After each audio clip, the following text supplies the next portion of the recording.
Welcome to another tutorial of the Solution Journals. Today we will learn how to you can join in a server, a Discord server without an invitation. So this is an easy process to do. You can all that stuff from the application of Discord.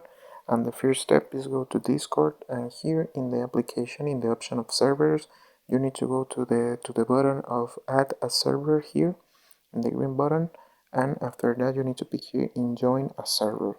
So after that you need to the link. You can search the link of the profile of the server you want to join, and you can put that link here and pick in join with invite link.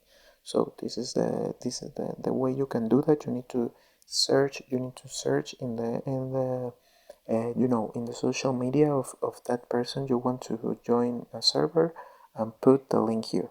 So I hope this tutorial was helpful for you. Follow us for more content like this.